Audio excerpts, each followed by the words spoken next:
Talk about the role of a forensic psychologist in insanity evaluations. Here's some background. Insanity is not a clinical diagnosis. It is not even in the DSM. Insanity is a legal term that is used in a defense in a criminal proceeding. When a defense attorney enters a plea of not guilty by reason of insanity, a judge will then order an expert to come in and evaluate the defendant. Insanity differs from competency in that we are assessing whether or not they were insane at the time of the crime. Whereas competency, we are looking at what their mental state is currently and whether or not it affects their ability to rationally or factually understand their legal proceedings and participate rationally in their defense. So those are the two main differences. And usually somebody is found incompetent first, sent for restoration services, and then reevaluated for an insanity plea if it's entered. There are three major legal standards that are used for insanity pleas, and it's going to vary based on your jurisdiction, but the essential breakdown is, does the individual have a mental disease or defect? That's the legal term.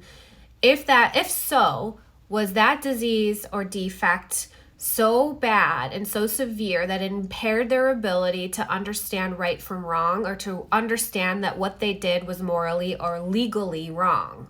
Those are the broad strokes of what we look for. And again, it's going to vary based on the jurisdiction you're in. So when we are called in to do an insanity evaluation, in California, it's a PC 1026 or 1027, we get a lot of records for obvious reasons. We want to know their entire background history. Do they have a mental illness that's been diagnosed? Has there been treatment? Has there been responsiveness to that treatment? Psychiatric hospitalizations, previous incompetency findings. We also want to know their legal history. We want to know their biopsychosocial history, like what was the family of origin like? How was their life growing up? What's the family history of mental illness? We then go on to read the police report, read what the police observed, what witnesses had observed, and we also get crime scene evidence photos, body camera footage, or security footage, ring camera footage, anything that helps to show what occurred during the alleged offense, because they are not found guilty yet, so we have to be conscientious of the terminology we use. But we want to see anything that can give us an idea of how they were behaving and how they were reasoning or lack thereof during the commission of the alleged offense. So let's walk through this particular example that had gone viral. And before I go there, I want everyone to know this is strictly educational. This is my disclaimer. I have not evaluated this person. I am not assigned to them. I've never met them. I don't know their circumstances. I am using this purely as education only and not giving a formal diagnosis or opinion. So let's dive in. Homeland Security with the gun, because I'm waiting for them to point the gun at me so I can show everybody that I won't die when I take every bullet in that clip to wherever in my body they shoot it, and then I will kill every man on this plane. So where are they? Where's Homeland Security? Pull the gun! Pull the gun! Where are they? You don't have Homeland Security. You're not gonna try and stop me then, huh? So you're all cowards. Okay.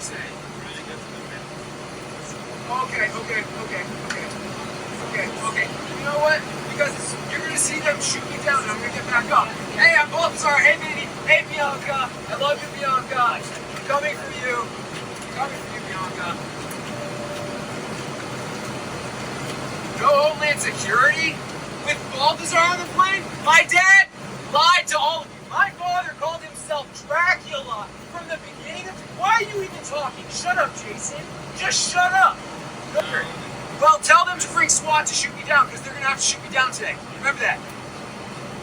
Where are they diverting us? Because wherever it is, there's going to be a bloodbath everywhere. You can run away. You can all run away if you want. If you're men, you can run. I won't kill you. I'm Balthazar. You can just put up your hands and say, don't kill me then, or don't approach me, because I'm Balthazar. As renamed by God Balthazar. Since I'm taking over this plane... Oh my God. Dude, I'm telling you right now. Oh no. I'm telling you right now. Okay, yeah, you can't get by that door.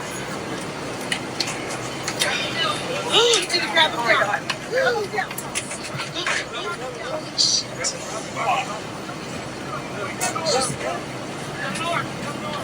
So chances are you might have seen this video. It's been making the rounds for weeks now. I'm a little late to addressing it, but keeping those disclaimers in mind. And although there have been updates, when I initially saw this, my first thought was, okay, if he gets a competent public defender, they're going to declare a doubt regarding their competency to stand trial, because there's very clearly something going on here and their due process needs to be ensured before they continue with their trial proceedings. He had gone on to actually stab a flight attendant with a spoon, a plastic spoon that he had broken off. He also attempted to allegedly open the emergency exit on the plane. So there's quite a bit going on here. If he is found incompetent, it's very likely that they might use an insanity plea if they feel it's suitable for the circumstances and the potential charges that he's facing. A video like this is useful for someone like me, because in that video, I get to see his mental state at the time where this alleged offense occurred. You know what? Because you're going to see them shoot me down and I'm going to get back up. Hey, I'm Balthazar. In that clip, he's been referring to himself as Balthazar, which is in the Bible, and also known as the King of Arabia. He also exhibited some magical thinking where he thinks that if he was shot down, he would rise again because of who he believes himself to be. No Homeland Security? With Balthazar on the plane? My dad lied to all of you. My father called himself Dracula from the beginning of... Why are you even talking? Shut up, Jason. Just shut up. So he also appears to have a delusion that his dad is Dracula and that his dad has lied to everybody on the plane. He also appears very agitated and his concentration and attention impaired, because as he's trying to stay on a focus, he has no linear thought focus, he shifts to a guy who's seated behind him and starts to yell at him, calling him a name that's likely not even his. Run away if you want. You're men, you can run. I won't kill you. I'm Balthazar. You can just put up your hands and say, don't kill me then, or don't approach me, because I'm... In here, it sounds like he believes that as Balthazar, he has a mission, and that if people don't intervene in his mission, he will not kill them. But if they do, he will, which indicates a danger to others, obviously, just in this alone. As renamed by God Balthazar, since I'm taking over this plane... Oh my God. Dude, I'm telling you right now. Oh I'm telling you right now. Okay, yeah, you can't get by that door. As renamed by God. So what I would want to know is, in those moments, what did he believe his mission was, and what did he think was morally appropriate here? Because it clearly wasn't. So this video would be something that would be given to me in discovery, because it gives me an accurate representation of where he is at the time of the alleged offense. I would want to also know the witness statements from everyone on the plane that would be provided to me, and if anybody noticed any erratic behavior while waiting to board the plane, or as they were boarding the plane, or as they were waiting to taxi off. I would want to know if after this incident and when he was arrested, if he had been taken straight to booking or if he was taken to a hospital for medical clearance because of a concern for a mental disease or defect, and if so, was there a toxicology screen done? And I'd like to know if there were any positive results for substances. Now here's something a lot of people find hard to believe. Voluntary use of substances is not enough to declare an insanity plea, because the justification is if you should know that if you use a substance, it's going to alter your mental status. However, if somebody has had a documented mental health history or not, used a substance voluntarily, then committed a crime while under the influence of a substance that had cause for concern regarding psychosis, but after sobriety, because of detention, being detained, still were symptomatic and still required treatment, then they would qualify, because at that point it's considered a settled or fixed insanity. Like, they have a mental disease or defect.